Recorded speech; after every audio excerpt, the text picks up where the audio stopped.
锦兄，先吃饭吧。到底怎么回事？哎呀，不听。谢小李，请你如实的告诉我们发生了什么。我们见到了李宗仁、傅作义也好说呀。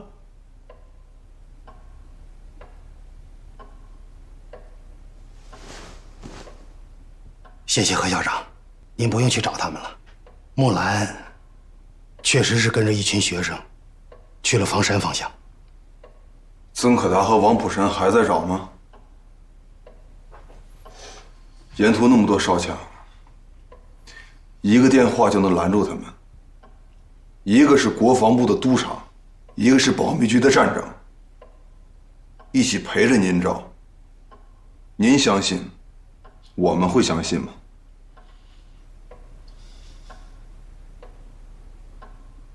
南京直接下的指示，外籍学生被释放后立刻递解离开北平。王普臣也没有权利中途阻拦，这才让曾督察去追。怕我们不相信，所以叫上了我。小车追不上大车吗？耽误了。暴雨一直追着我们车下，打电话问前面说没有下雨。等我们追到房山，警备司令部的大车已经空了，学生们早已过了国军的防线。梁教授，你愿不愿意到解放区把木兰找回来？只要方大队长愿意，现在就可以送我去房山坊去。都不用去了，李东，不要再找了。这些孩子迟早不是归国民党，就是归共产党。我管不了，你也管不了。哎，不听，你听我讲，咱们，哎，爸，协和医院，校长，快点，叫车去协和医院。哎，齐桑兄，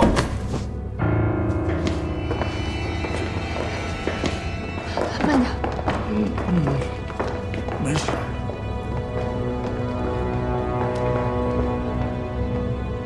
何伯伯，何伯伯，何伯伯。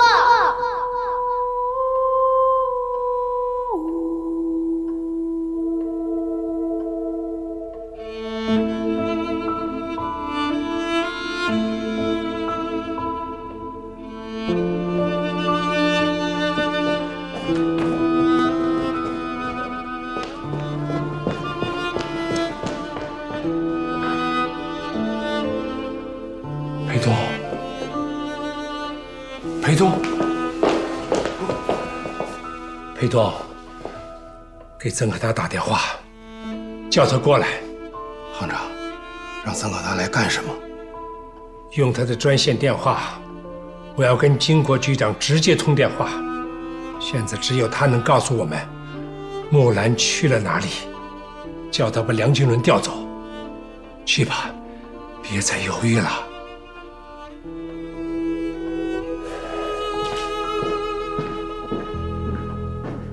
小月，行长，孟伟还在不在崔中石家？不知道。你坐着车去找找他，叫他不要找徐铁英，不要找王蒲臣，尤其不要找梁经纶。这个时候，也许他只听你的话了。我这就去。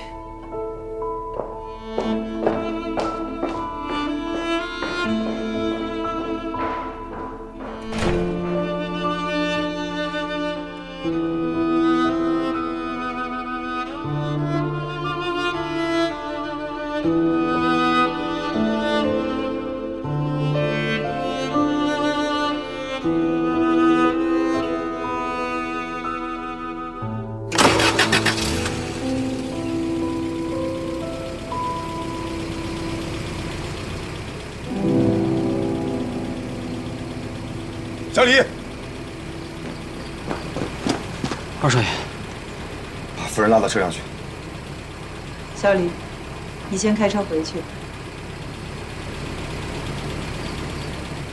这是行长的吩咐。开车回去。是。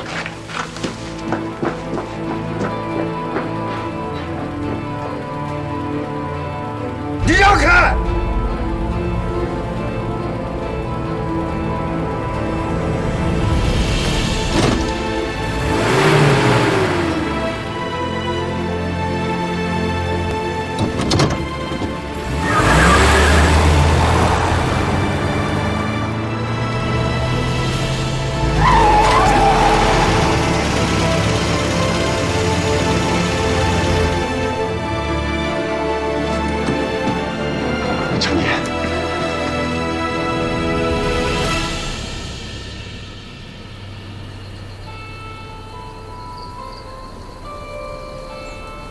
程野，帮我一次，你敢吗？去哪儿？警察局，去找徐铁英。你爸让我告诉你，不要找梁金兰，不要找徐铁英，也不要找王普辰。我们能不能够有一次不听他的？你找徐铁英有什么用吗？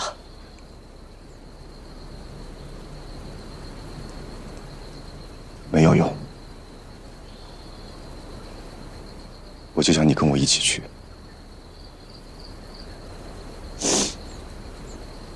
上车吧。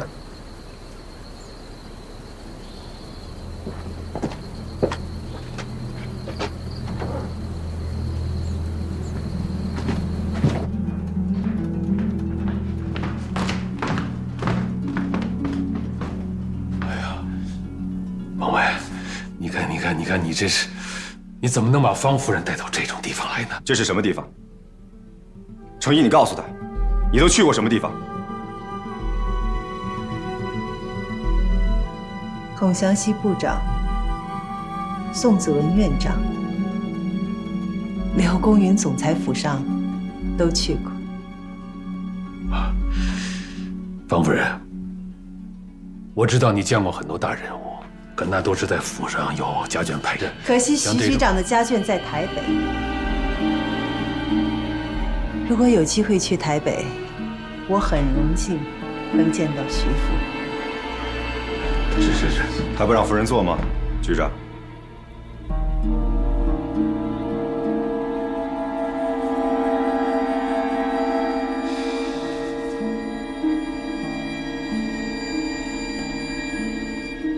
司秘书，局长，赶紧去安排一下，我要亲自陪着夫人出门上车。是。来得好。倒茶。方副局长，在这里，请你听局长的。夫人，请。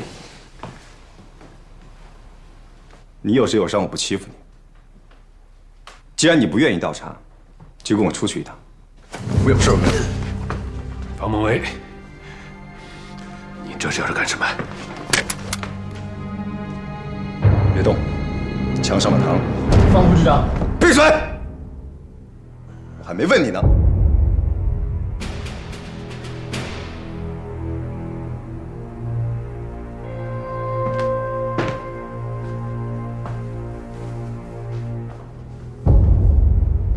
徐局长，想杀你的人很多，我希望不是现在。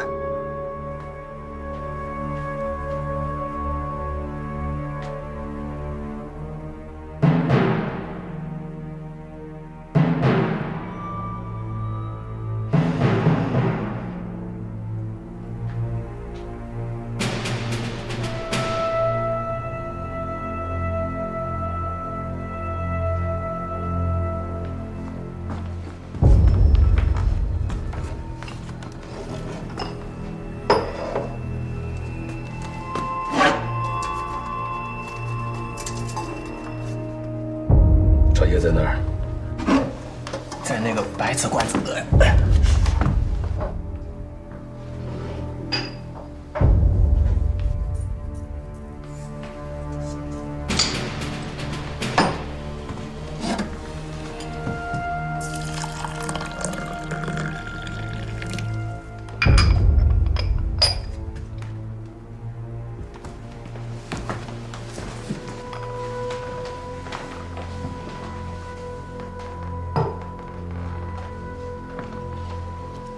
谢谢。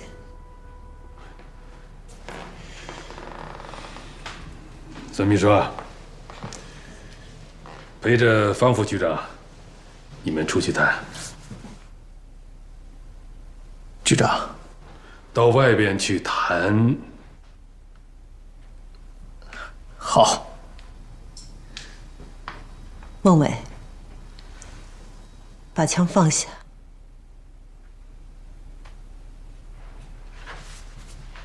把枪留下。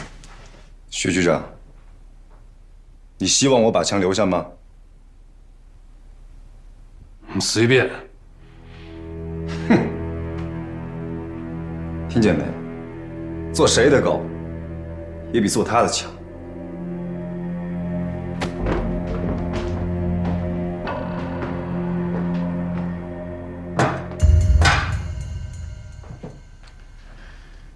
手不方便，我的枪请方局帮我拿出来。我希望你带着。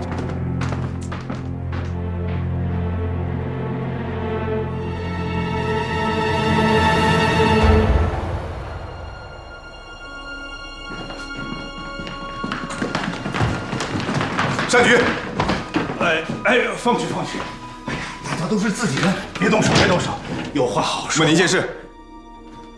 那天我送崔副主任一家上火车，你明明在那里，为什么躲着我？偏要等我走了再去抓崔叔。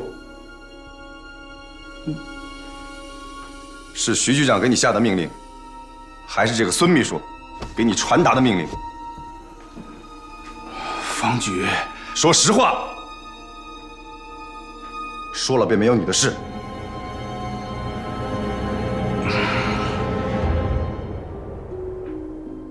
是我传达的。我问完了。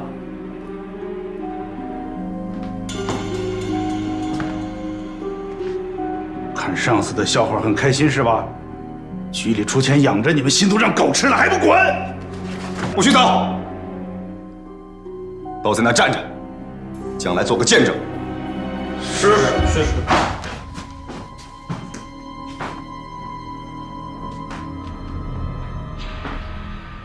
我看过你的档案，你我都进过三青团培训班，进过中央党部进修班，都上过擒拿课。你右手有伤，不占你便宜，我们独守过招。你赢了，我不再问一句；你输了，问一句答一句。这样公不公平？公平。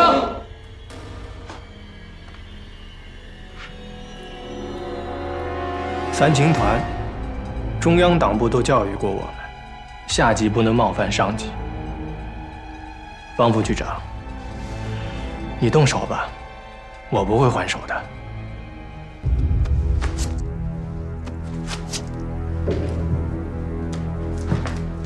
从现在起，我不是你的上级，只代表方孟伟本人跟你算账。如果还假装不还手，我会让你一笔账瞎掉一只眼，让你今后再也没有机会杀人。快去打电话！不许打电话！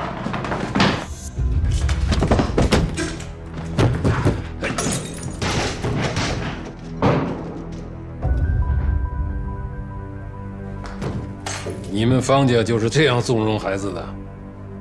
不是纵容，是承受。承受？承受什么呀？痛苦还有希望，我们都和孩子一起承受。传教啊，方夫人，这里可不是什么圣约翰公学。你就算是圣约翰公学，也没有哪个教程要教方夫人带着孩子出来打架。我刚才说过了，我是陪孟伟一起来承受痛苦的。徐局长心里面很明白，我今天要是不陪他来，刚才的那一枪，不是你假装倒个茶水就能躲得过的。你你们方家到底想把事情搞多大？那要看徐局长愿不愿意忏悔。这里是党国，少跟我兜售忏悔这一套。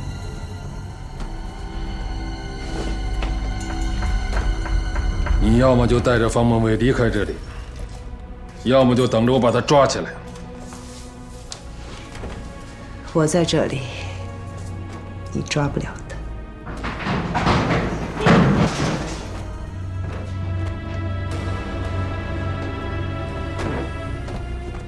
王夫人，就不担心倒在地上的是你们家的方副局长？徐局长还不明白吗？倒在地上的人是你。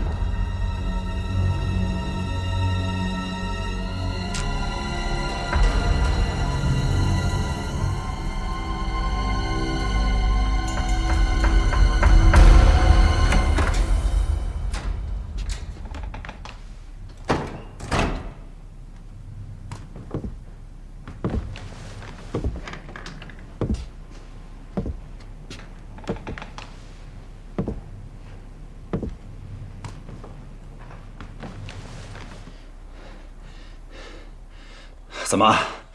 你想让他们抓我吗？你下令啊！真要我调稽查处吗？局长，我今天是来找你算账的，你别指望有谁能解围。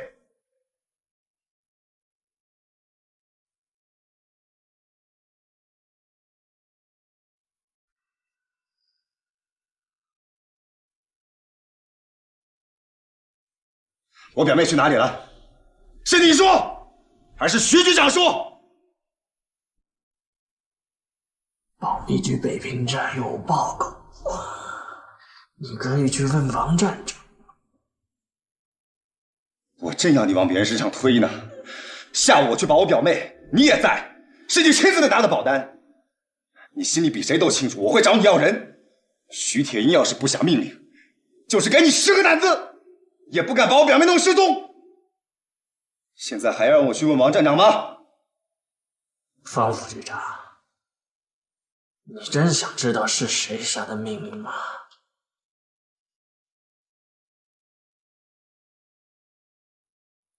说。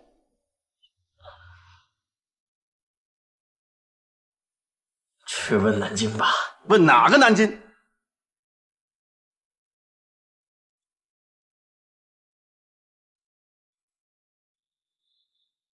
放手吧，干事情不要先输了理。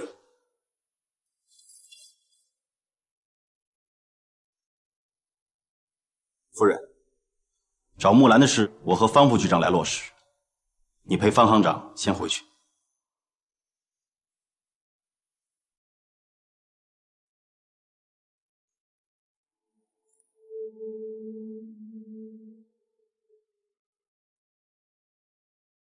把枪还给国防部，找到木兰，你们一块儿去法国。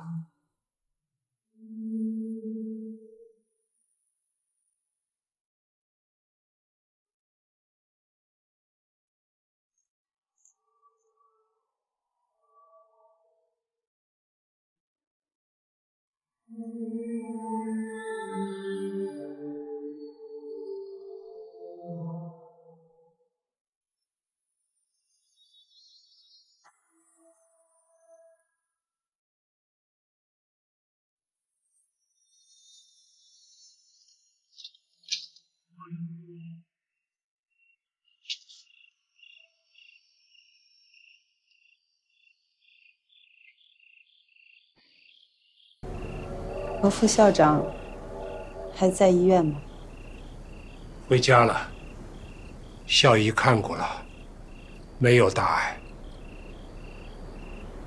我刚才还在想，他要是还在医院，咱们就走着路去看他。我们现在也可以走路回家呀。你不生我气啊？呵呵，后妈带着儿子大闹警察局，像我方家的人。那咱们就走着路回去，慢慢的走，给姑父留些时间。我这个妹夫比我还要强，当着人从不掉眼泪。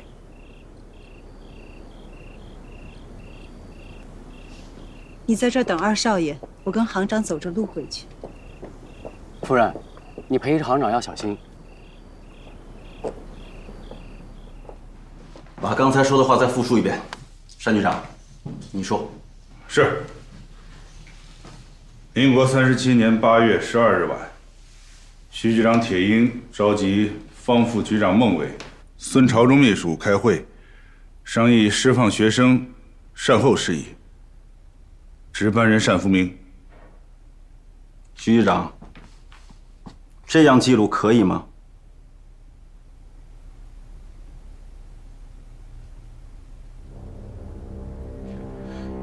出去填写。谁要是说的话与日志不符，自己到西山监狱待着去。是。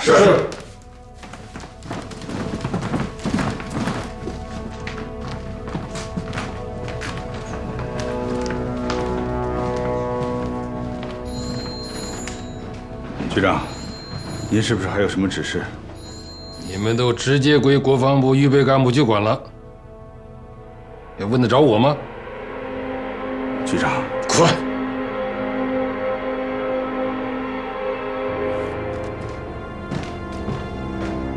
方副局长，我和徐局长单独谈谈。今天的事，我代表南京向方家交代，但是今后无论如何，也不能再发生副局长和局长正面冲突的事。有人不要脸，党国还要脸。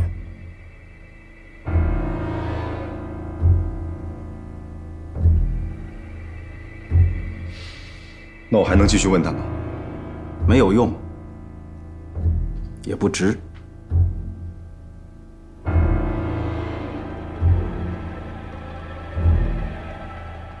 曾可达难道不知道孙朝忠是铁血救国会的？如果真是这样，这个铁血救国会组织之严密，则太可怕了。徐铁英开始担心，党通局是不是预备干部局的对手，自己会不会成为第一个倒在地上的人？徐局长，进去谈谈吧。谈吧。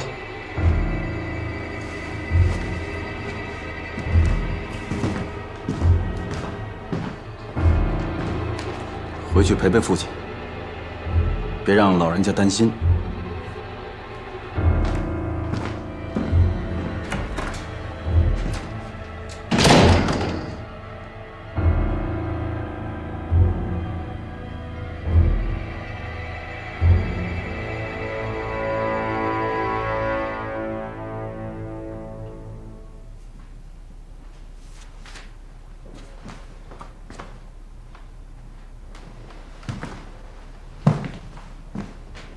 起来。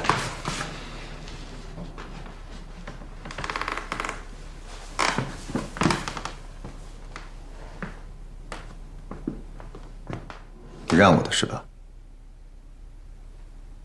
曾督察说的对，跟我这样的人较劲儿，没有用，也不值。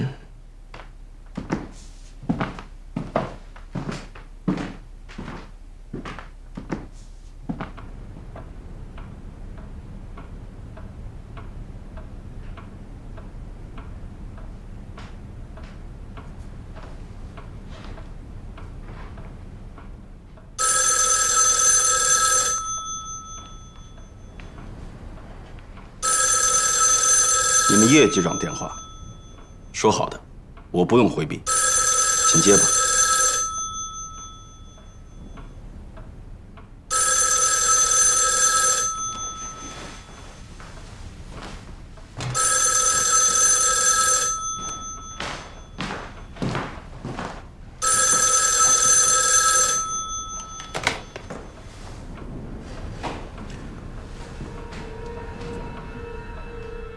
是叶局长吗？叶局长好，我是徐铁英。我现在是用1级加密在跟你通话，你懂的。是，叶局长。接下来是另外一个人跟你说话，不要让曾可达知道。回答时还称呼叶局长就是。是，叶局长。许主任吗？我是蒋经国。是，叶局长。你们党通局拟了一份关于保护我的名单，上面写着有利于我的人，不利于我的人。你们很关心我啊。是，叶局长。我刚才问了你们叶局长，这份名单是你起草的，陈部长亲自批了字，呈给了总裁，总裁又转给了我。我想就这份名单给你打个招呼，也是给你们党通局打个招呼，可以吗？是。中华民国只有一个党，一个政府，一个领袖。党通局和预备干部局都属于这个党、这个政府、这个领袖，没有谁有利于我，不利于我。希望党通局今后不要再拟这样的名单，尤其不允许利用这样的名单打击预备干部局的人，比如梁金伦同志，还有在你身边工作的孙朝忠同志。我讲清楚了吗？是。现在讲谢木兰的事。这件事，你们党通局已经给我们接下来的工作造成了极大的困难。你们叶局长已经担了担子，答应亲自向总裁检讨。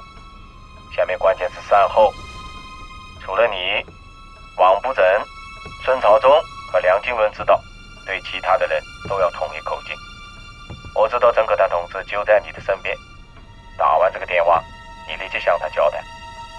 因为谢木兰留在北平，想干扰梁金伦和方梦敖配合推行币制改革，因此安排他去了解放区。这是你们叶局长的安排，经过了我的同意。是。现在当着你们叶局长，我给你最后一次打招呼，不要再出现今天这样的事情，不要干预国防部预备干部局的工作，不要试图阻挠币制改革。是，叶局长。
曾组长，我能不能向你提个意见啊？当然能。在北平，任何事情你可以直接找我吗？犯不着捅到叶局长那里去。我给你们叶局长打过电话吗？哼。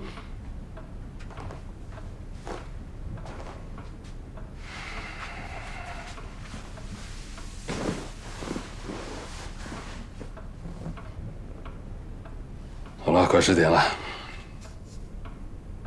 那就说说谢木兰的事吧。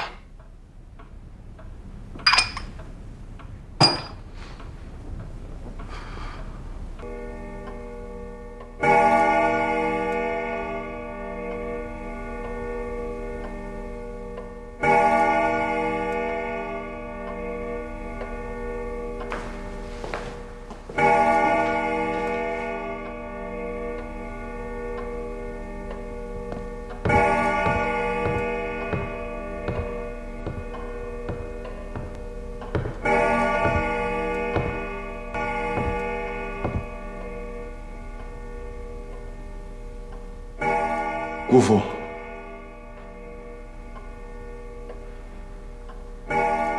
姑父，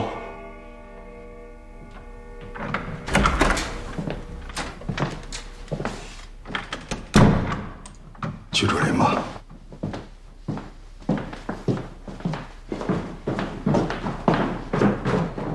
孟伟和你小妈去警察局找徐铁英了。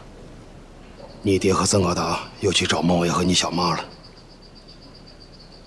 明知道木兰回不来了，一个个还去找。木兰去了哪个解放区？组织上有消息吗？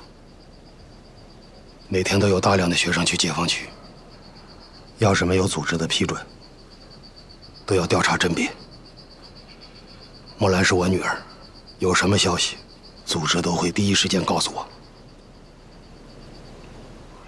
我现在真不知道，应该叫您姑父，还是应该叫您上级？叫什么都可以。叫什么您都会对我说实话吗？当然会。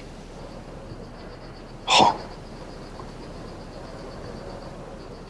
请您告诉我，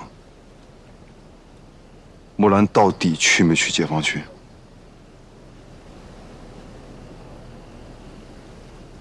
回来的时候，我已经把追木兰的经过都讲了。曾可达和王步臣应该不会说假话。那就是您在说假话。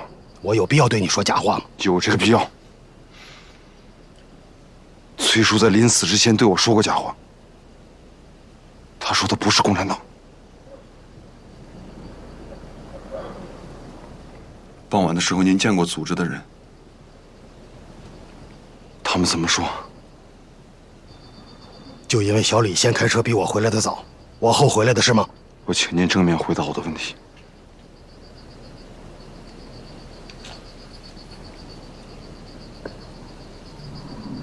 那我们一起正面去听组织的解释吧。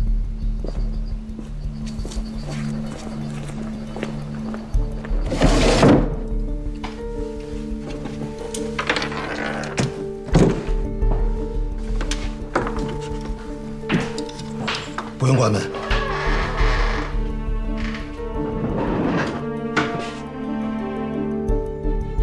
这是中央银行和北平分行的直用电台。要说欺瞒，我也就欺瞒了你爹。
这两句诗出自《木兰辞》，显然是回答木兰到了解放区，可用得着这样隐晦吗？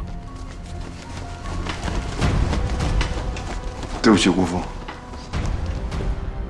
我想请问一下，4681是什么字？孔雀的雀字。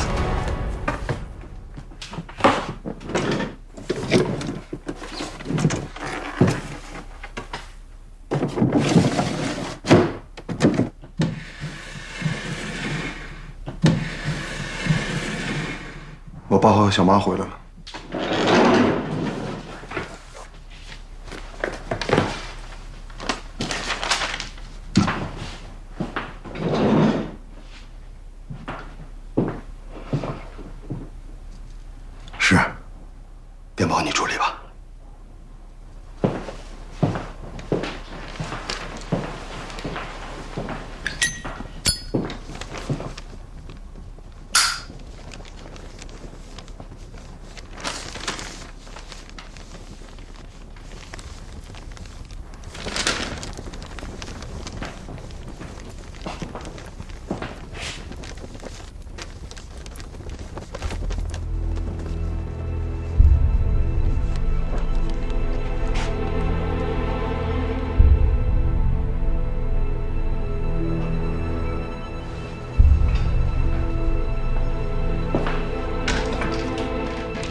孟敖回来了，程毅，没吃晚饭吧？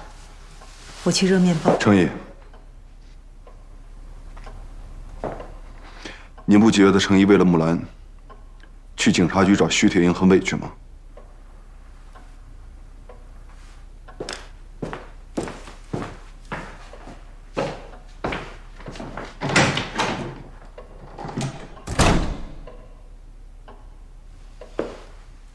孟敖这是在夸你。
给小玉。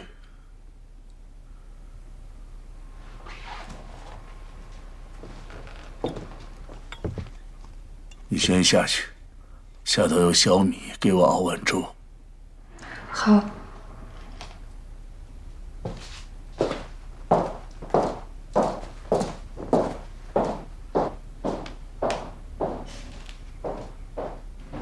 关上门。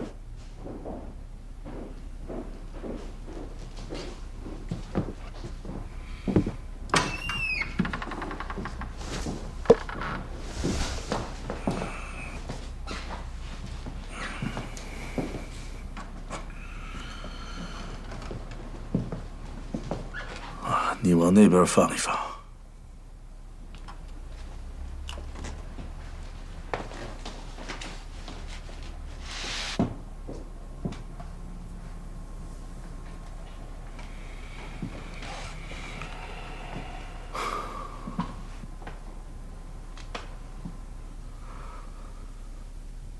你今年虚岁33了吧？是。这1年来，特别是这1个月来，你头发白了不少，知道吗？知道。我的头发已经全白了。你知道什么是白发如新吗？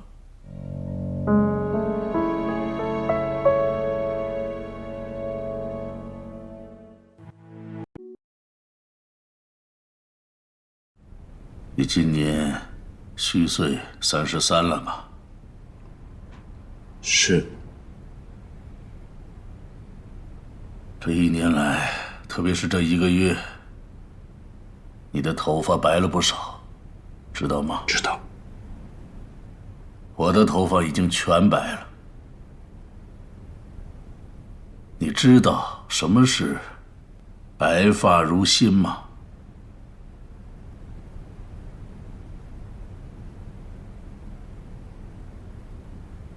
回答我。是。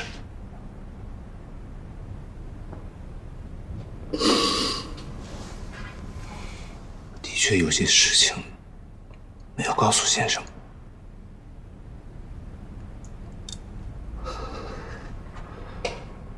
先生既然这样问我，我就把一切都告诉给你。一切？是。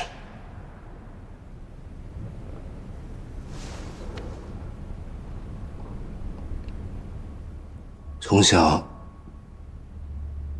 我就没有父亲，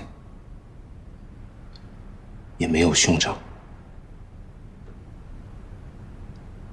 后来我有了一位父亲，就是先生您，又有了一个像先生一样有恩于我的兄长。这个人就是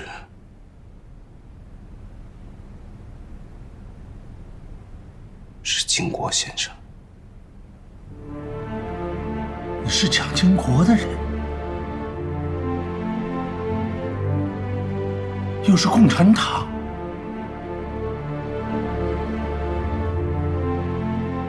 请你正面回答我。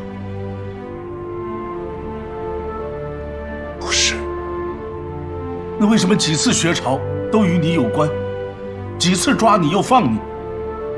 先生知道我参加了学联，学联是华北各校师生自发的组织。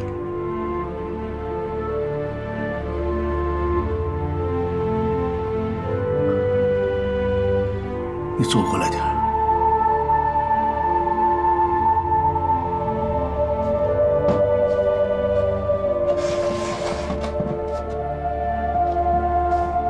你什么时候认识蒋经国的？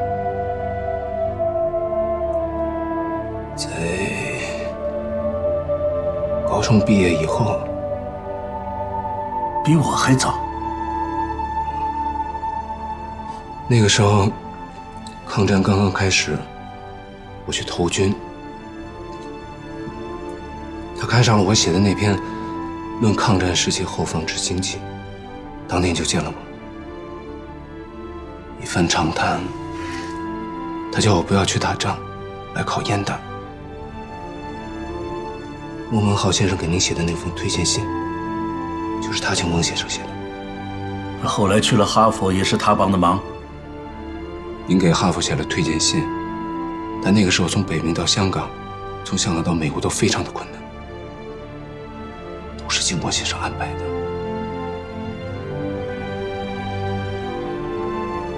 知遇之恩，国事待之。国事报之。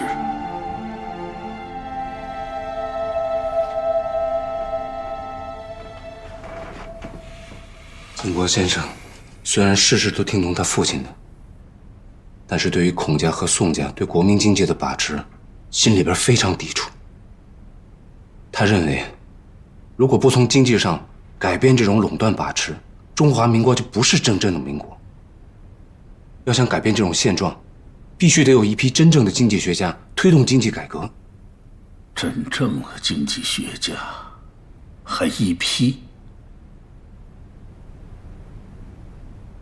在经国先生心里，先生您就是真正的经济学家。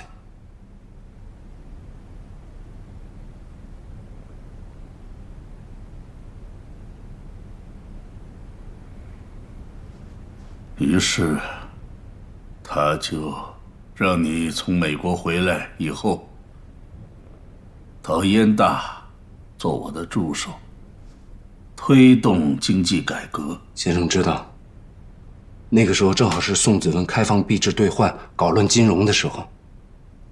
当时弹劾宋子文，出面的是傅斯年先生那些人，但真正扳倒他的是先生您和另外几个经济学家在美国杂志上发表的那些论文。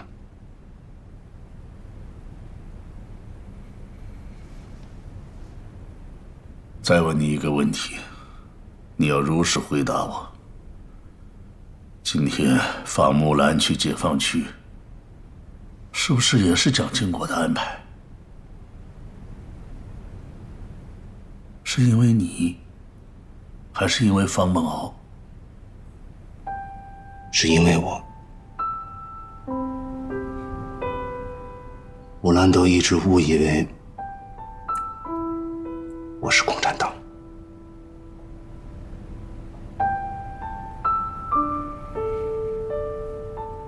不敢爱孝玉，又不敢爱木兰，你把一生都交给蒋经国了。我从来就没把自己交给谁。先生知道，我们这些人出国留学，又回到祖国，不是为了某一个人，也不是为了某一个政党。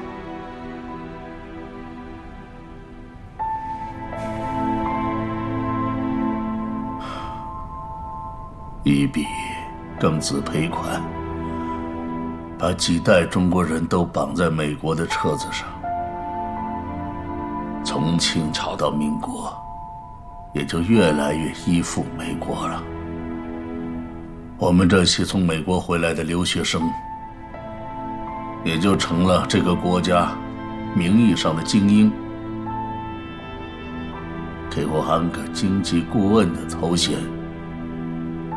蒋经国又把你派到我的身边，他们看重的不是我，更不是你，他们看重的是我与司徒雷登的关系和他的美国背景。政府需要美国的援助，他们是指望美国人兑现二战时期援助中国的补偿承诺，把在美国早就印好的那20亿金圆券作为币制改革的新货币。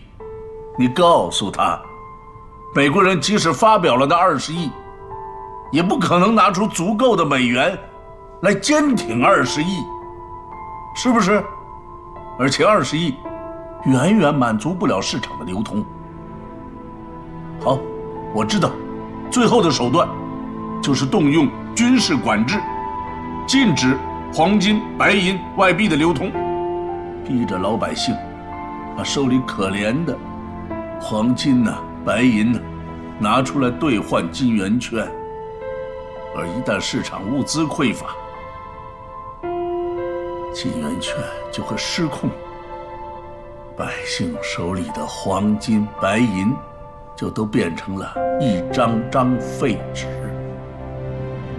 我们这些人做的事是为民请命，还是为虎作伥呢？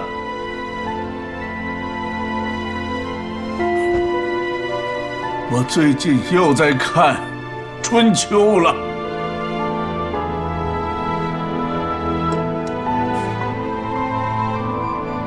知火者，其为春秋乎？罪我者，其为春秋乎？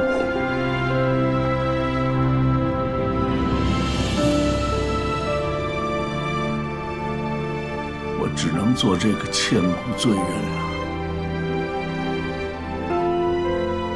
把我那篇论文打出来。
见到谢叔叔了吗？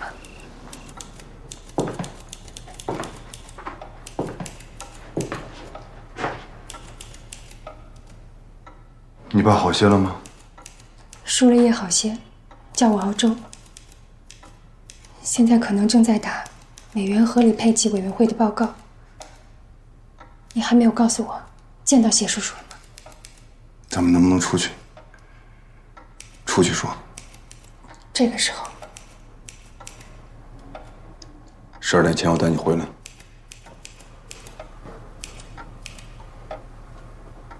我去关火。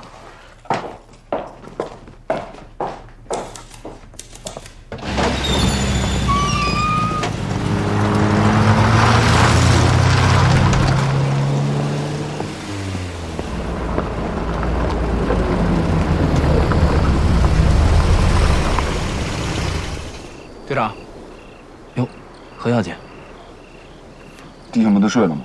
都睡了。都叫起来，把衣服穿好。是。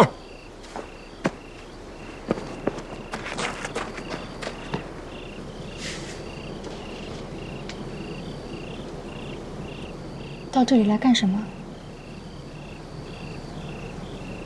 到底出什么事了？一路上你也不说。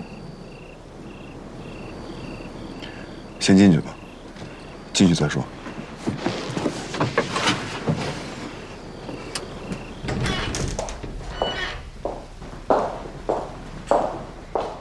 敬礼！好，把手都放下。敬什么礼？跟大家说一下，下午被抓的学生都已经被放了。现在到操场上集合。我和何小姐有句话要说。是。向左向右转，齐步走。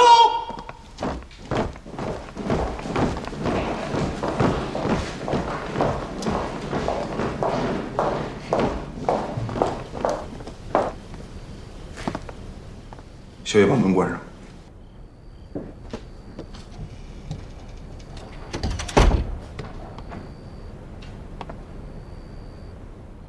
木兰的事情，姑父已经问过上级组织了。怎么说的？是木兰词里的2句诗。是不是“万里赴戎机，关山度若飞”？是。木兰到解放区了。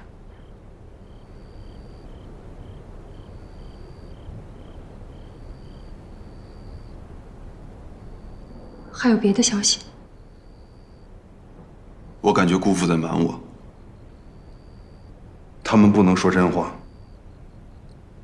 也不能说假话。他们为什么要瞒你？又是你的直觉。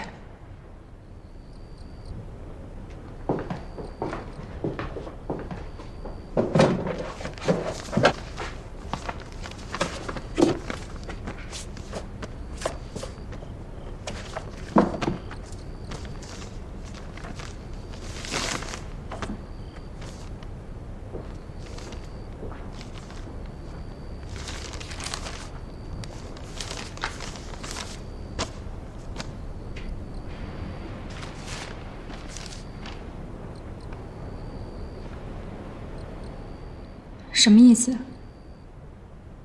小雨，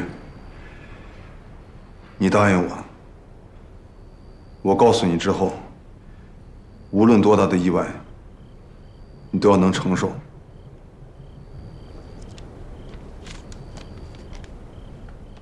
我能承受。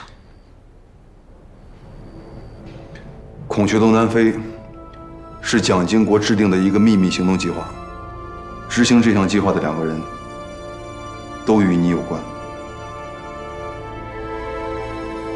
一个人就是我，代号焦仲卿；另外一个人，代号刘兰芝。谁？你答应我的，我告诉你这个人，你要能承受。这个人就是梁经纶。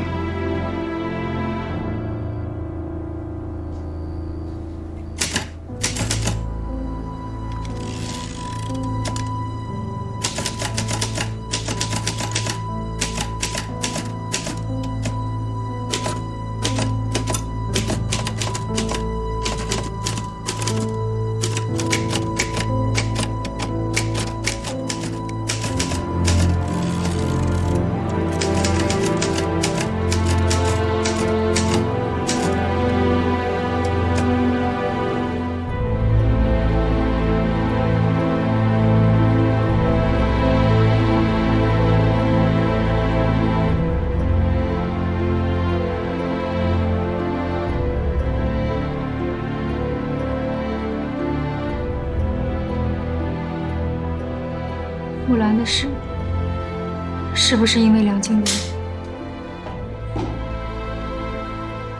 你们什么时候知道的？知道了，组织为什么还要装作不知道？你说的这个组织指的是谁？崔叔死了以后，我接触到的人只有你和姑父。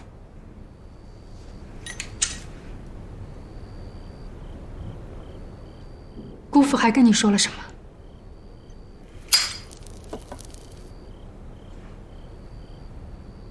什么都没说，只告诉我木兰去了解放区。我感觉到，因为币制改革，中央和国民党南京已经开始了上层较量。这场较量不是姑父能够掌握的。今天木兰的事情肯定跟梁金伦有关系，跟我也有关系。我明明知道的，但只要是牵扯到币制改革，牵扯到孔雀东南飞，就什么事情都有可能发生。我就什么事情都不能去做，还要装作什么事情都不知道。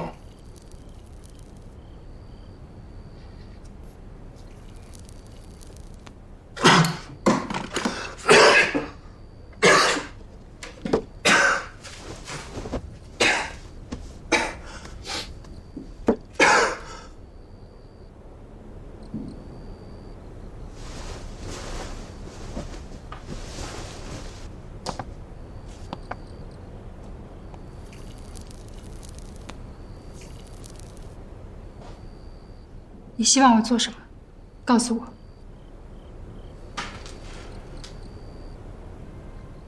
你会听我的吗？会。离开北平，离开我和梁经纶，姑父那边我去跟他讲。叫我去哪里？去解放区，去香港，哪里都可以。让姑父请组织安排。组织不会安排，我也不会离开。下一个最危险的人就是你。你还不明白吗？从今天起，他们瞒着我，我也瞒着他们，天上地上的，跟他们决一死战，能叫上你吗？接下来我还要继续跟梁经纶在一起，你能吗？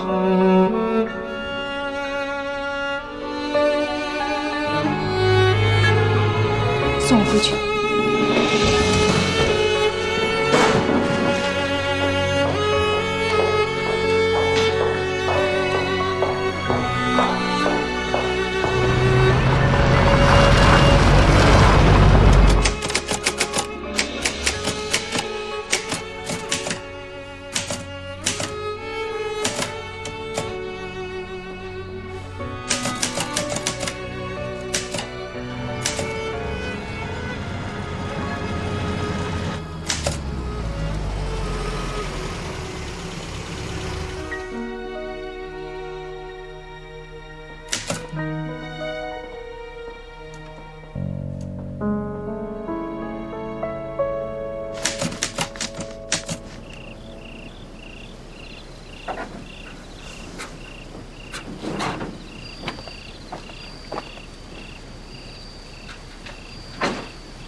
你带我出去的，不送我进去。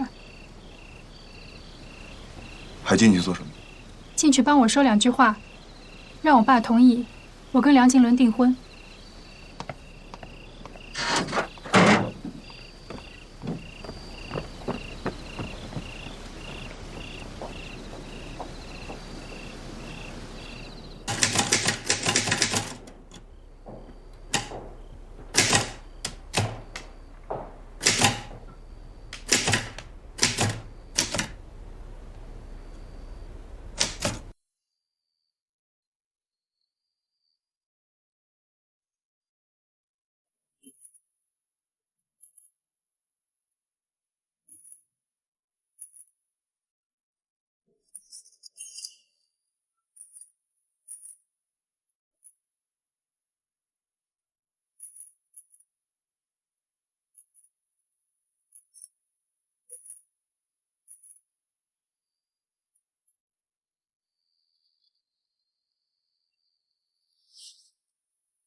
孟敖又去问了木兰的事，有些话还想问梁先生。你们去梁先生房间谈。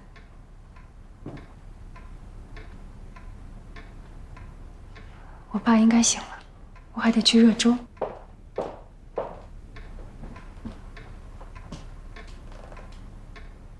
忘了告诉梁先生，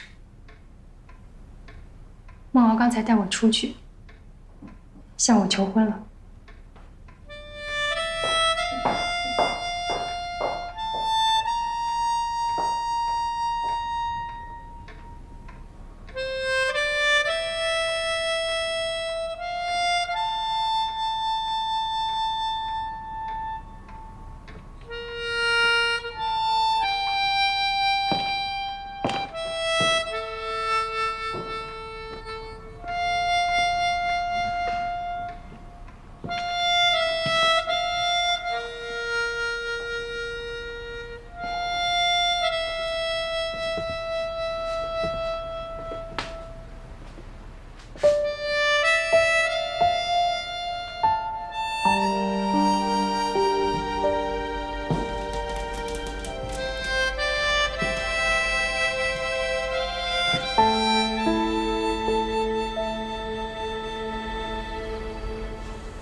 祝福你们。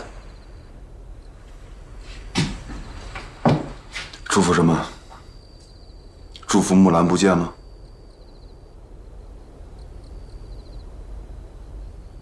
抓进西山监狱，我是最后一个被放出来的。之后木兰就去了解放区。木兰有没有去解放区？明天请曾督察问南京，也许能够知道。那我们现在能不能就去找曾可达？一定要现在去，我也跟你去。出了这样的事情，你就是告诉先生和孝玉，我是铁血救国会成员，我们在执行孔雀东南飞，我也承认。你是不是铁血救国会的，跟我无关。你什么时候把身份告诉他们，告不告诉他们，是你自己的事情。执行什么孔雀东南飞计划，我从来就没有正面答应过。我现在只关心木兰的事情。你们还要牵连多少人在里边？你说的这个，你们里边没有我。我是铁血救国会成员，可从来都是他们来找我，我没有权利去找他们。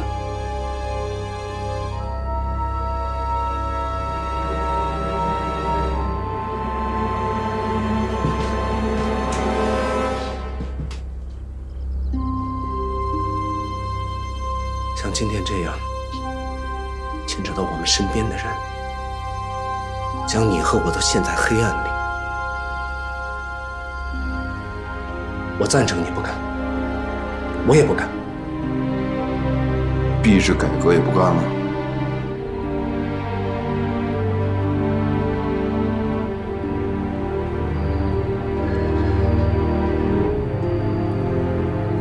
你要是愿意听，我可以告诉你。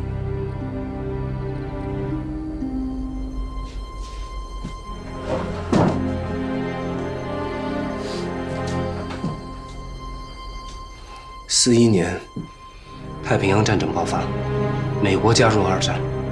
为了拖住日本的主要兵力，我们不但要在国内拼死抗战，还要配合盟军出兵缅甸、印度远征作战。由于我们付出的代价、付出的牺牲，当时美国政府就承诺要给我们战时的补偿。45年抗战胜利，到了美国政府兑现承诺的时候，而事实上大量的援助反而是给了日本，这才引起了我国民众反对美国扶助日本的浪潮。通货膨胀、民不聊生，是因为内战，也是因为国民党内部的贪腐。可这都不能成为国统区各城市民众一天天在饿死，而美国给我们接来支持的理由啊！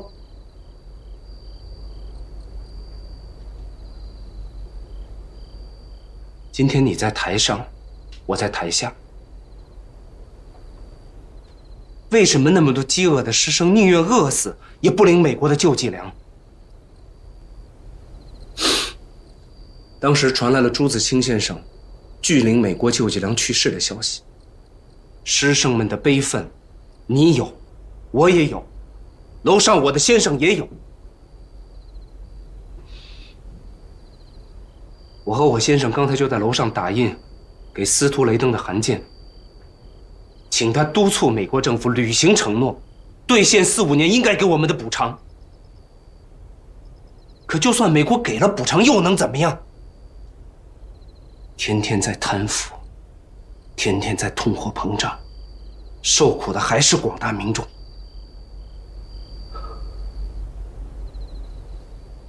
这就是我为什么要帮他们做币制改革的原因。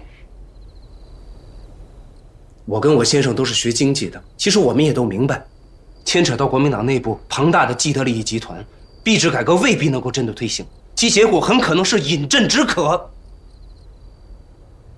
可是不推行呢，只能看着民众一天天的饿死。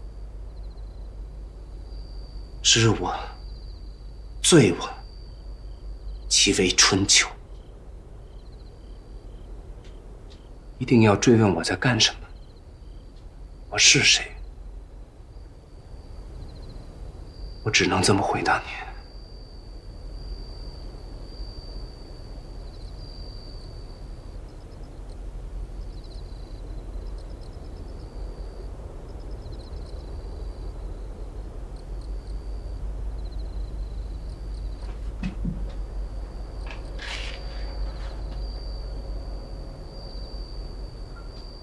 我最后再问你一个问题：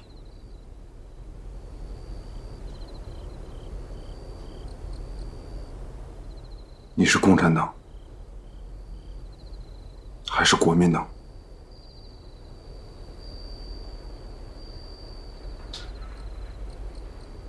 我只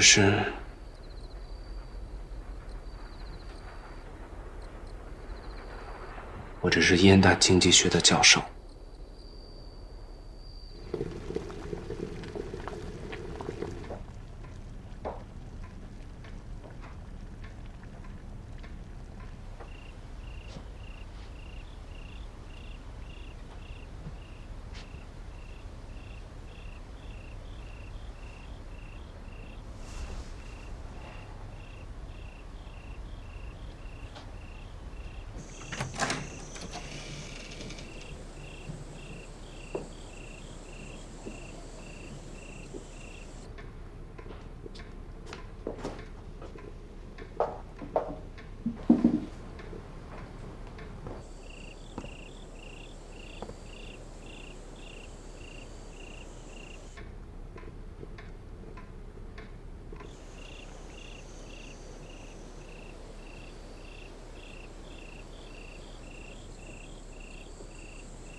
你们都要走？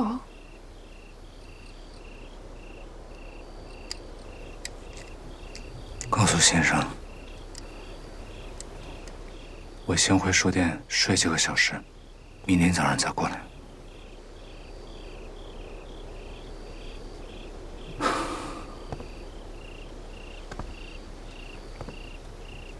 按中国的习惯，孟欧向孝义求婚，应该还是告诉先生。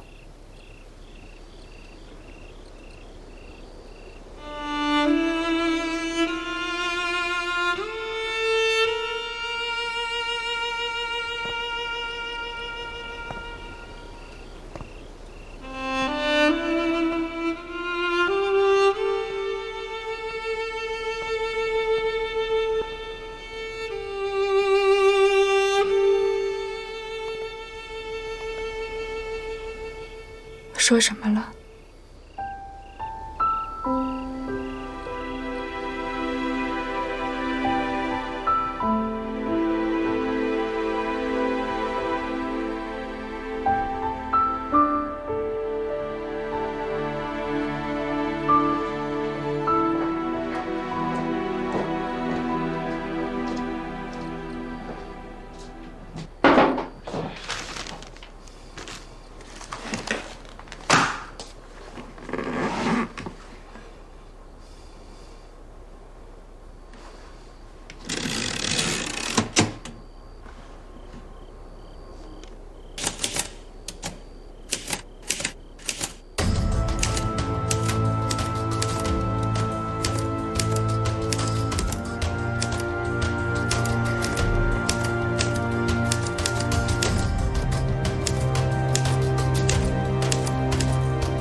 ？1948年8月19日，民国政府在一片争议声中决定，天亮后向全国宣布币制改革，即日冻结国统区所有银行钱庄业务，停止所有货币流通，择日发行1945年美国代印的20亿元货币作为金圆券，取代现行一切货币。金圆券1元币值美元0.25元，兑换旧法币300万元，并以金圆券币值限期收兑民间黄金、白银、银币、外币。除金圆券外，禁止任何贵金属货币交易，违者严惩。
还有4页，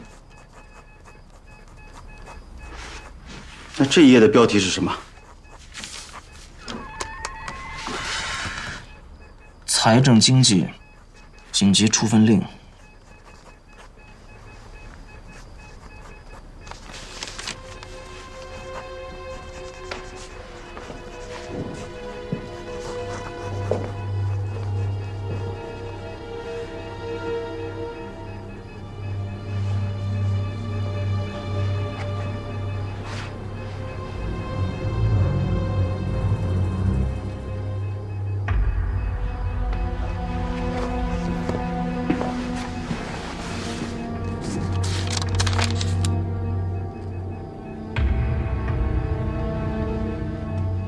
为什么要挑在鬼节呢？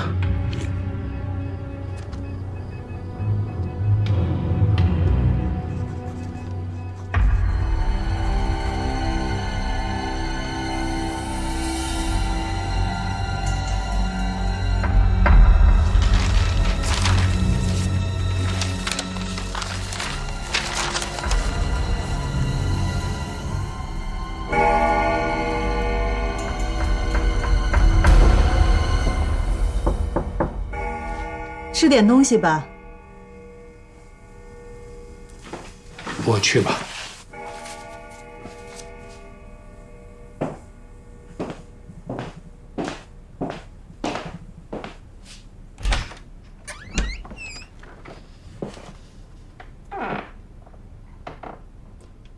一早就要发布了，没什么好瞒的。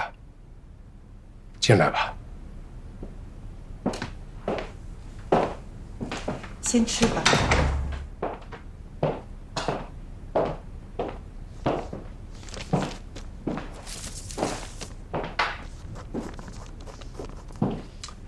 有话跟你说。裴东，一起来，边吃边谈。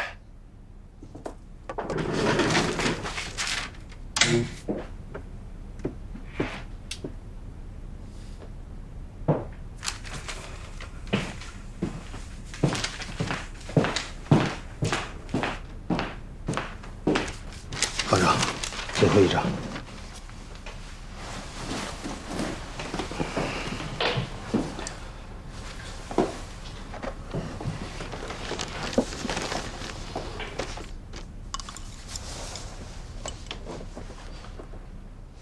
差1个月，你跟我就10年了吧？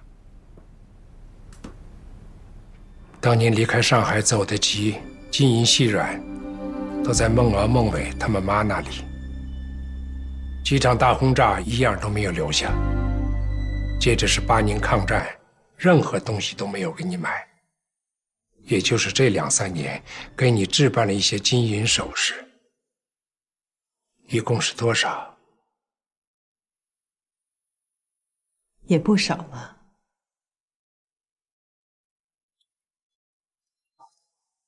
这个中华民国，连我方不停太太的一点金银首饰都绕不过。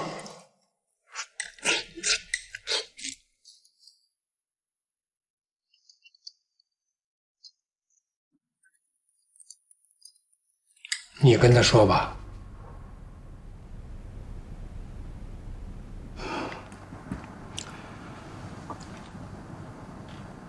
天亮就要宣布币制改革了。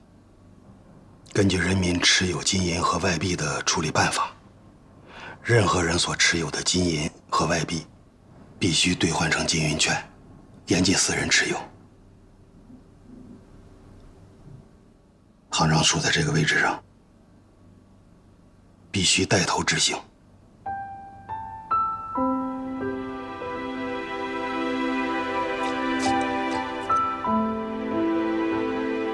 知道了。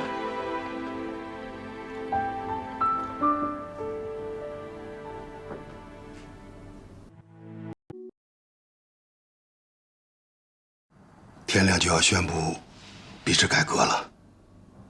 根据人民持有金银和外币的处理办法，任何人所持有的金银和外币必须兑换成金银券，严禁私人持有。唐让处在这个位置上，必须带头执行。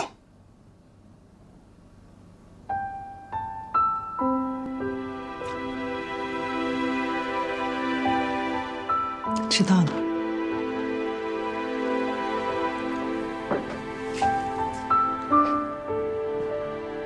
天亮之前，我会把要交的都拿出来。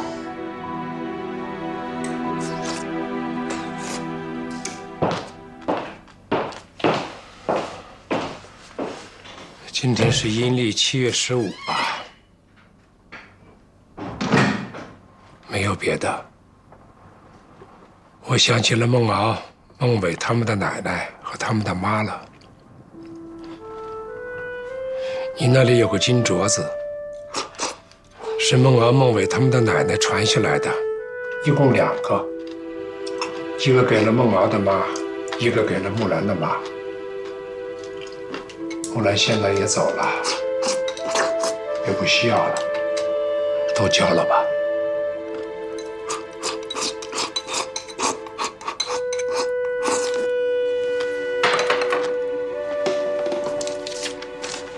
知道了。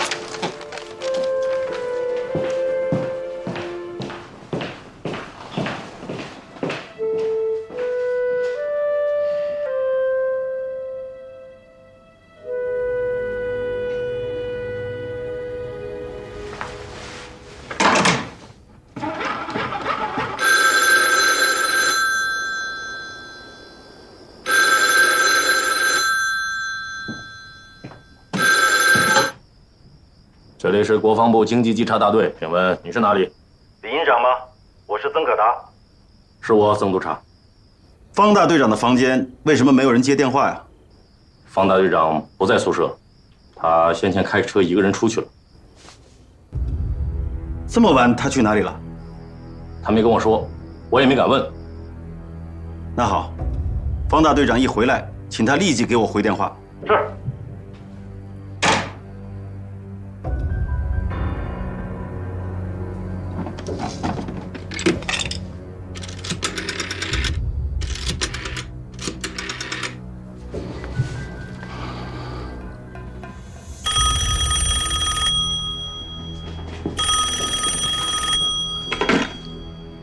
喂，梁教授吗？我是曾教授啊。不好意思，这么晚打搅你。我这里有一份急用的稿件，希望你能到我这儿来帮我看一看这份稿件。现在？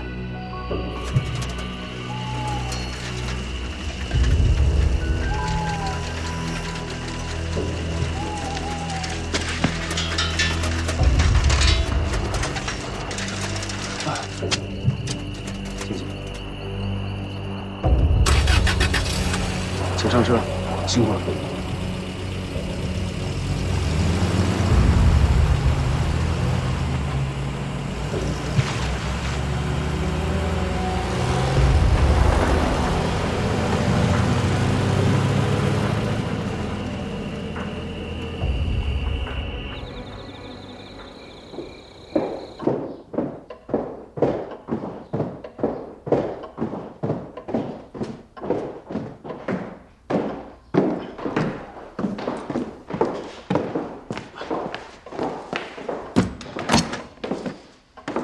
夫人，我先去备车。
在我北平分行当乡里，只有这么一点财产。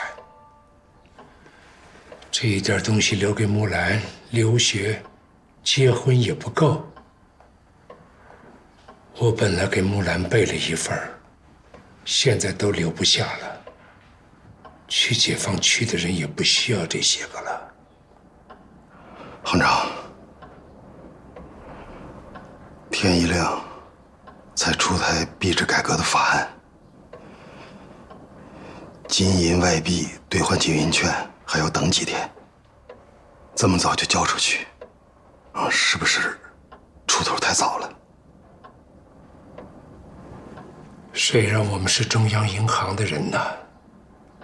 剜去心头肉的事，我们不带头，老百姓，尤其是那些有财产的人，谁会兑换金圆券？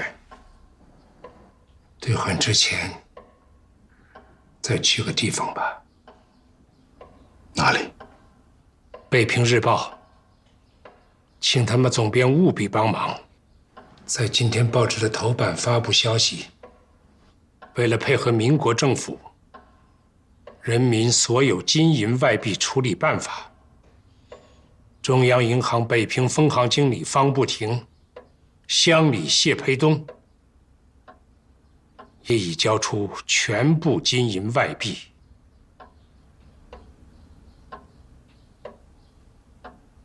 包括夫人的结婚戒指和女儿的手镯。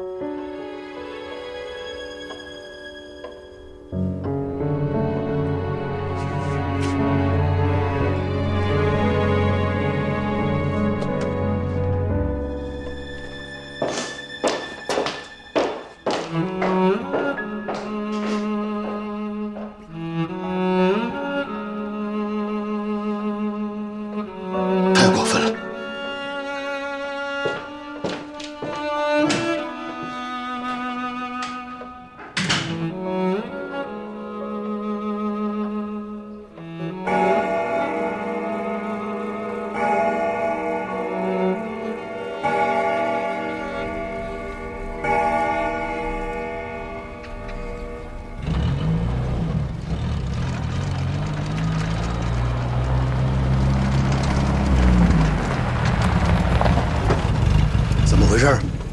小李，红包车好像是那天拉你那人。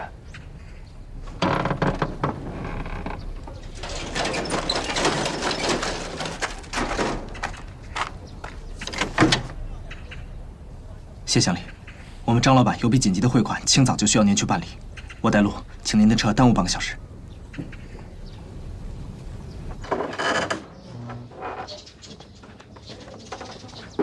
裴东同志，您时间紧，我们抓紧时间谈。好，请坐。国民党币制改革的法案出台了，马上就会公布，一共5套方案，细则很多，不能详细汇报了，我摘要说明一下吧。上级没有要求您汇报币制改革的法案。谢培东立刻明白，国民党刚刚出台的币制改革法案，这时已经摆在了毛主席和周副主席的案头，心中五味杂陈，竭力保持平静，等待离北平不远处深山中传来的雷声。刘云同志传达了中央的指示，国民党在这个时候推行币制改革，实质是以变相的大膨胀对全国的老百姓实行空前的大掠夺。他们想以这种倒行逆施来挽救国统区崩溃的经济，然后跟我们在正面战场展开决战。中央认为，这场看不见的战争将提前引发我们在全国战场的正面战争，并加速我们取得全国胜利的进程。我的任务是什么？从今天起，平津地区的币制改革，还有方孟敖同志参与的国民党孔雀东南飞行动，北平地下党不干预，华北城工部不干预，一切由您相继负责。我负责。是。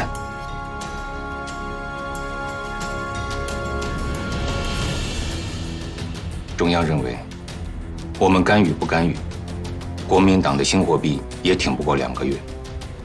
国民党在平津地区的币制改革，只有谢培东同志才能发挥最大的作用。一定要好好利用北平分行还有何其仓的关系，利用蒋经国重用方孟敖同志的机会，为平津地区多争取物资。就算到了金圆券变成废纸的那一天，北平和天津也要有饭吃。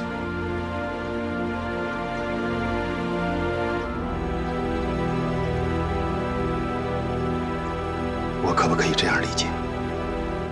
是让我们通过国民党币制改革，将傅作义50万军队稳在平津。目前，我们还没有接到如此明确的指示。中央领导的另一句话，也许就是您这个问题的答案。家有一老，胜过一宝。中央对您十分倚重啊。刘云同志让我转告您，国民党党通局一直在暗中调查您和崔中实同志的关系。徐铁英一直想得到您保存的崔中实同志的那份账册，所以从今天起，北平地下党和华北城工部将终止与您的一切联络。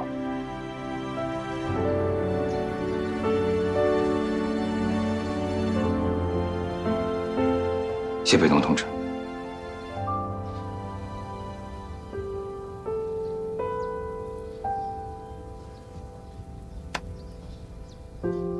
方孟敖同志和何孝玉同志全都交给您了，您要多保重，你们都要注意安全。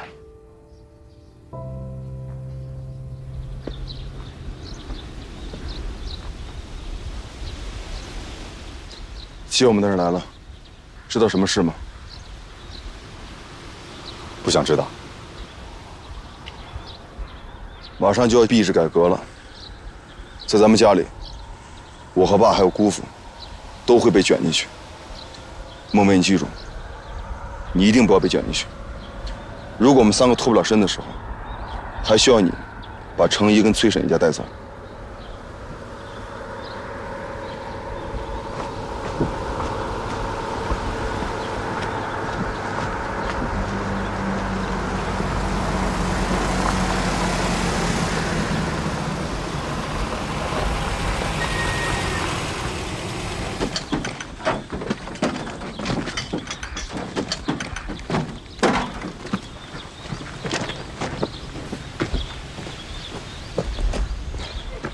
方局，方局，方局，哎呦！紧急命令，徐局在等着呢。你们怎么知道我在这里？今天是7月半，你和崔副主任的感情，兄弟们嘴上不说，那心里都清楚。什么任务？昨天晚上2点下的命令，军警特线进入1级警备，听说天一亮就宣布币制改革。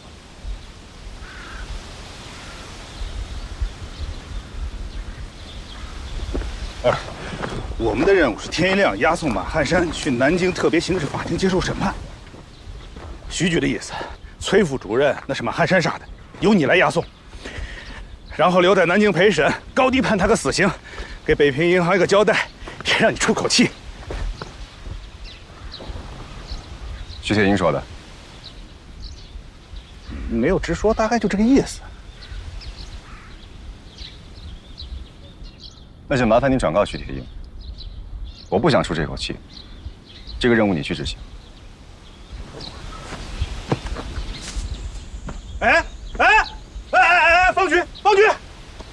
方局，马汉山是宪兵押送，那你是警备司令部副处长，我没这个职务。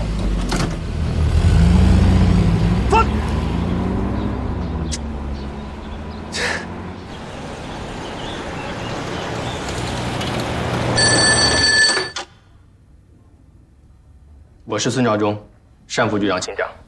孙秘书，请转告徐局长，方副局长拒绝执行任务。稍等，你亲自跟局长说，单副局长的电话。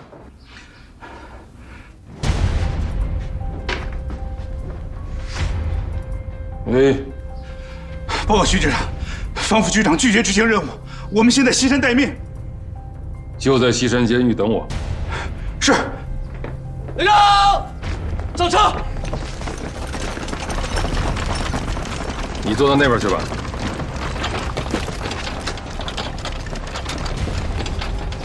跟了我这么久，还没见过我开车吧？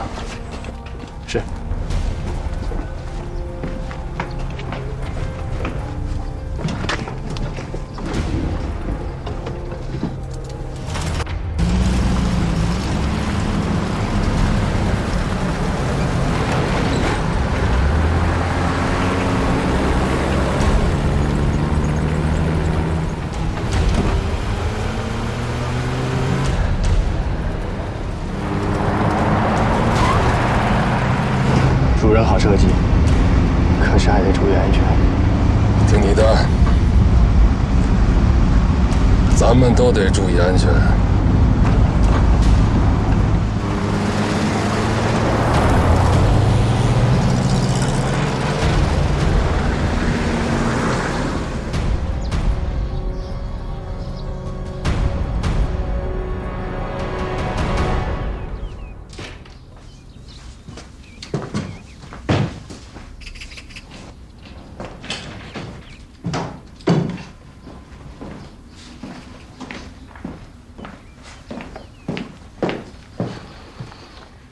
都来了，坐吧。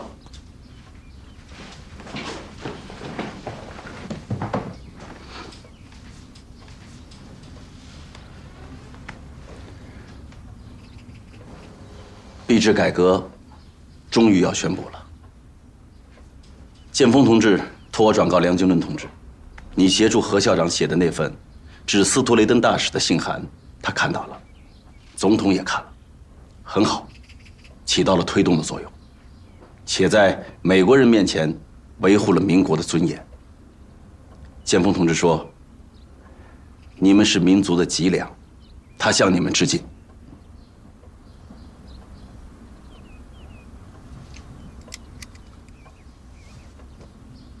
我们是学经济的，分内的事。这是币制改革的全部法案。时间很紧，先看一下重点。接下来，南京有重要的任务。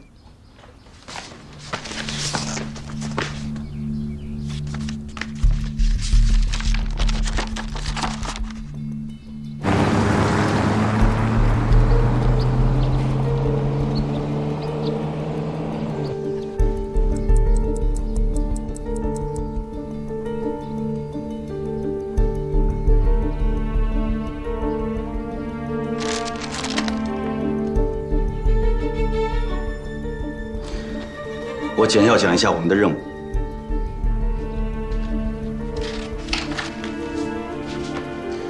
全国分为上海、天津、广州3个经济管制区，重点当然是上海，那里由建峰同志亲任督导。接下来最重要的就是天津经济管制区，冀平津整个华北都属于这个管制区。共产党的首脑机关在这里，全国最有影响的大学。清华、北大、燕大、南开也在这里，保障我们这个管制区的民生物资，尤其是北平的民生物资，直接影响到币制改革的成败。还有，华北剿总50多万大军，跟华北共军展开决战，全靠他们，军需物资必须保障。南京决定，我们这个经济管制区由行政院张副院长厉生亲任督导，我们在北平成立协助督导组，主要任务就是在北平推行币制改革，重点和难点有2条：一，继续清查平津地区的贪腐案件，逼使那些官商们将他们大量囤积的物资全都交出来，投入市场；二，尽量争取美国援助的物资运往平津。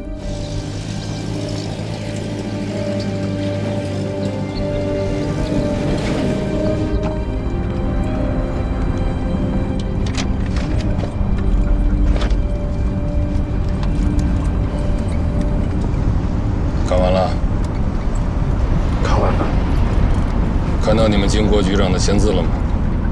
看到了。我之所以称呼你们经国局长，是因为总有那么一批人，打着经国局长的旗号，借反贪腐的口号，扰乱党国，争夺权位。哼！从党部到政府，有没有贪腐啊？啊，当然有了，也当然要严惩。可绝不能成为某些人手里颠覆党国的工具。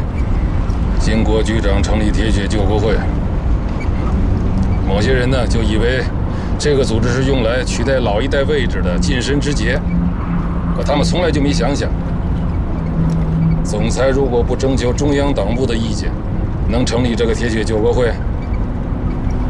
一手反腐不只是铁血救国会的专利，也是党部的长期任务，但国策永远是戡乱救国。币制改革期间，就是防共反共。北平如何执行，党部将任务交给了我。想知道配合协助的人选是谁吗？主任，请你宣布吧。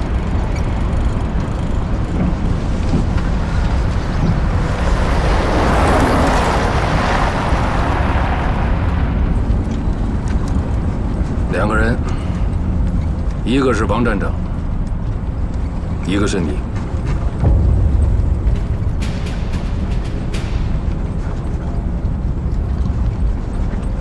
从现在开始啊，你也不用再跟我隐瞒你那个铁血救国会的身份了，我也不用装着不知道你的身份。枪毙崔中实，处决严春明还有谢木兰，经过这2次考察，你坚决反共的态度，党部是肯定的。之所以破格让你看中常会的会议记录，就是想让你明白，经国局长就是中常委，中常会的记录，经国局长也会坚定的执行。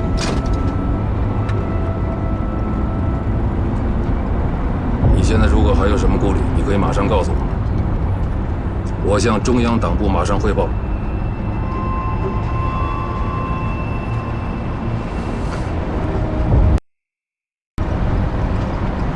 我坚决服从党部的安排。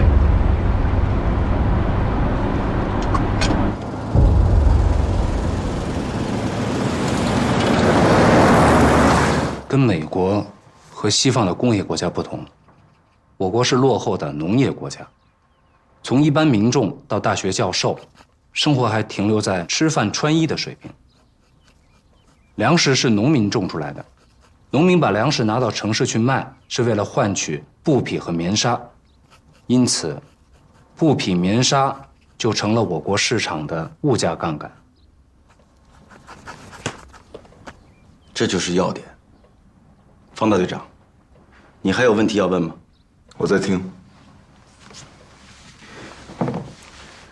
按梁教授的说法，操纵平津地区物价杠杆的，就是这些公司和厂商。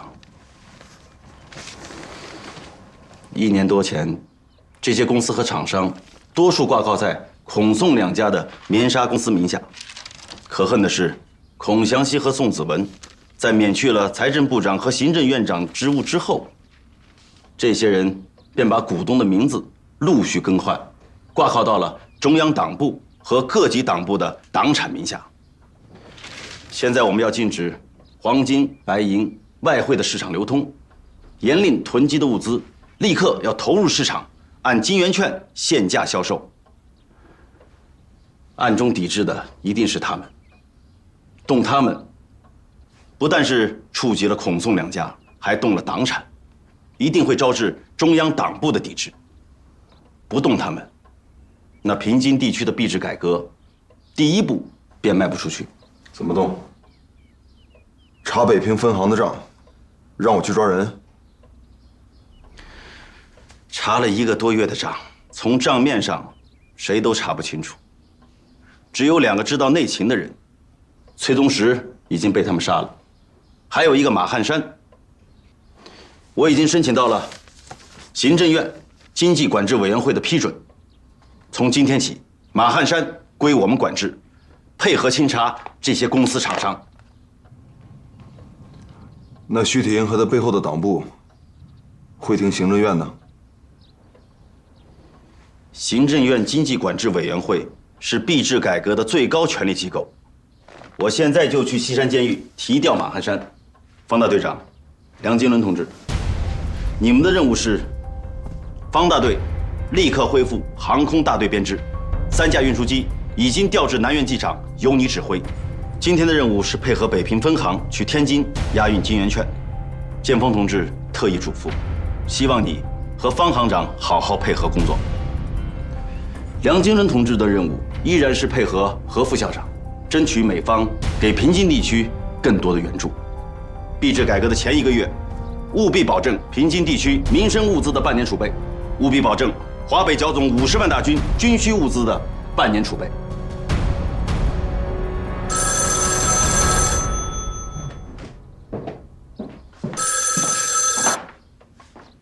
我是曾可达，王站长有事请讲。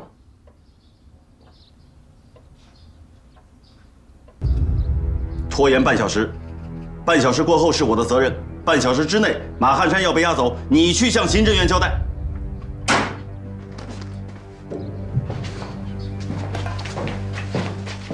真让方大队长给说中了，徐铁英要把马汉山押往南京。党国存亡，民生危难，一次革命，两面作战，全靠我们京城合作。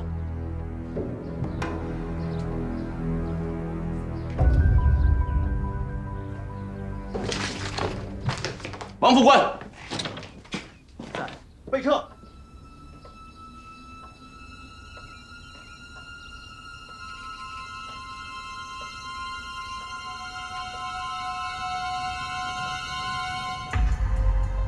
那天晚上我问了一句话，你还没有正面回答我。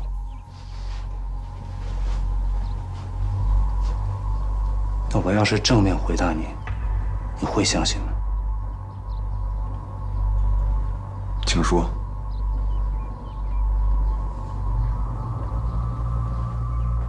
不要再去想我是国民党还是共产党。中国的现实是，4万5千万民众依然生活在苦难之中。不管将来谁胜谁败，都不能再让国人饥寒交迫。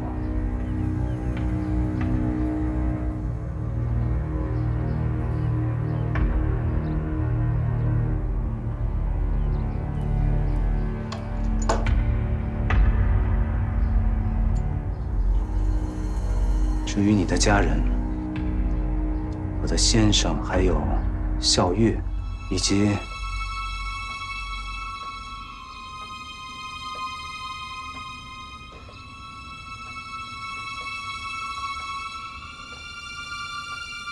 那些无辜的学生，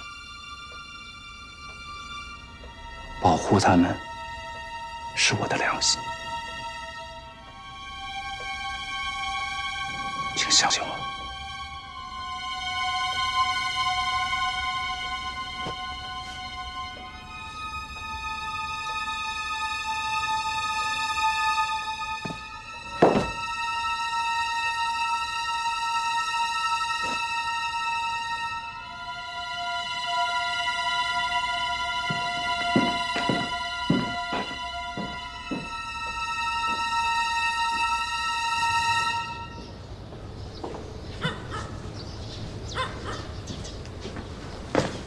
徐局长，请示过保密局了，给我的命令是配合党部的行动，请徐局长稍后，我去提调马鞍山。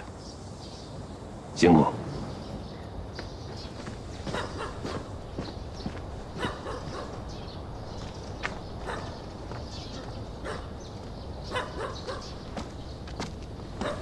局长，你对王站长都有些什么看法？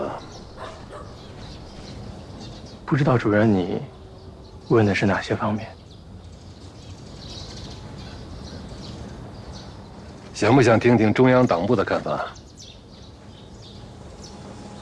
王辅臣，民国25年入党，民国37年加入铁血救国会，忠诚执行党国任务，极力协助经国局长与中央党部的精诚团结。你是不是应该从他身上学些什么呀？是。好好学。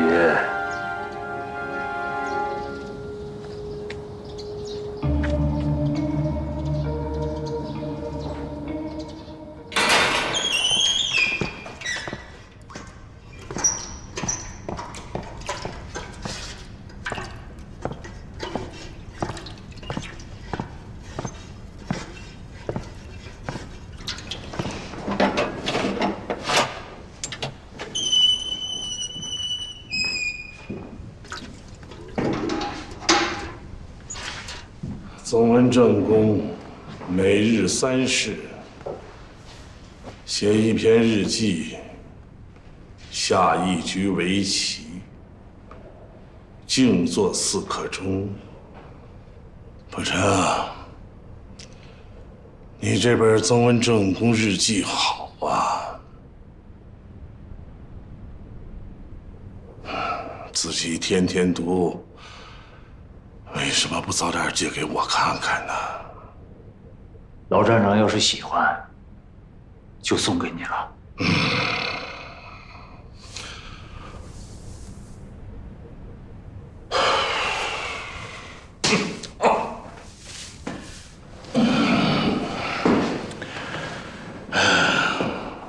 到了南京，对付那些不黑不白、不疼不痒审我的人，哼，老子就用曾文正公的话，让他们录口供。哎，总统看了一感动，把我调到中央研究院当了研究员。你说有没有这种可能啊？您可以慢点写。不管到了什么地方，咱们军统的人永远都是仪容整洁。不是呢，你把那本书拿走。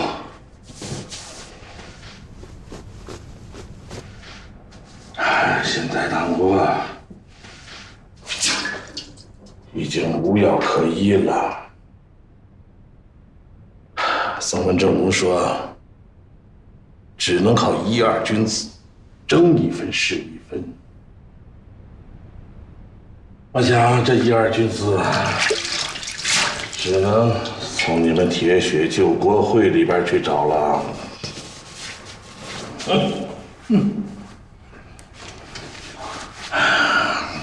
老站长说的什么？我不明白。明白不明白都不要紧了。我送你一场功劳，就在那本书里。这一天我写的，都是那些混账王八蛋的黑账。我想让你把它交到经国局长手里，算一算，够全北平市老百姓半年的口粮和50万大军的军饷。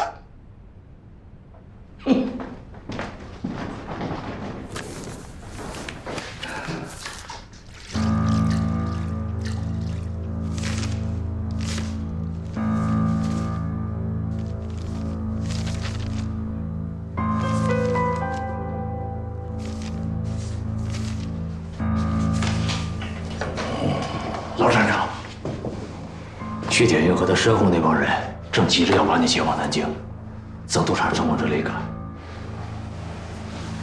只要你配合他们查账，经国局长就有可能救你。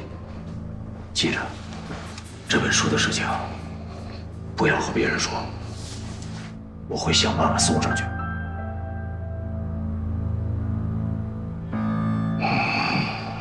还是经国局长识人呢。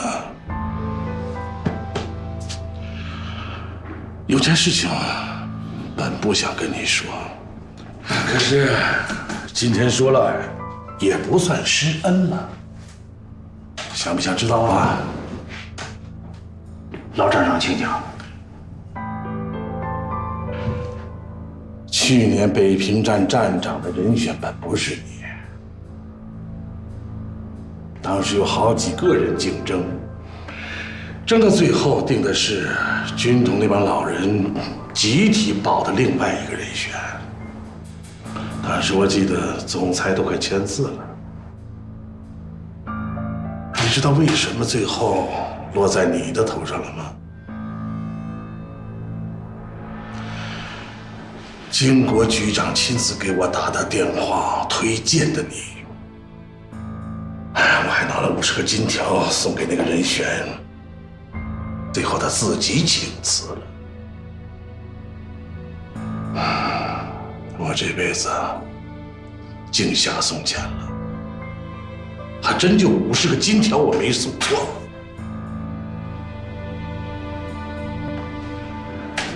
不是的，加上今天我给你的这本账，毛人凤那个位置迟早就是你的。老爹，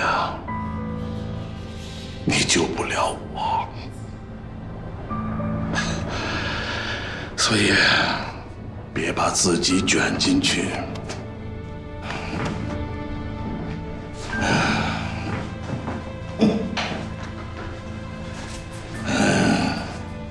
晚上。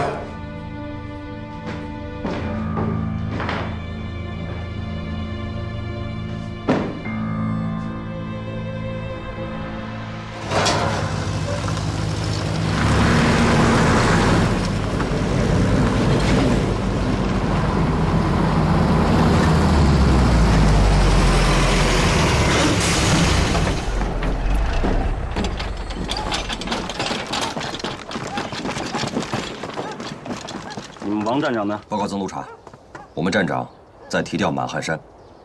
去跟他说一声，我已经到了。快去啊！是。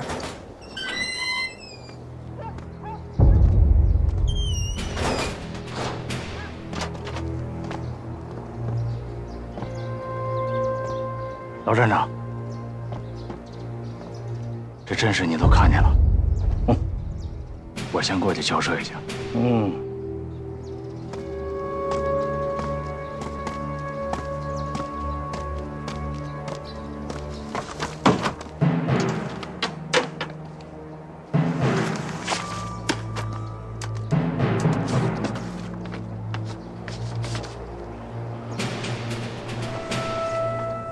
移交吧。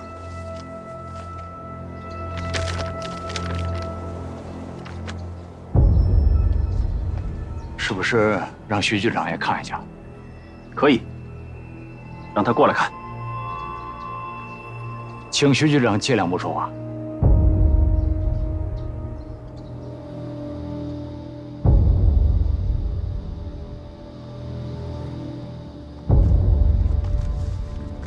行政院经济管制委员会的命令，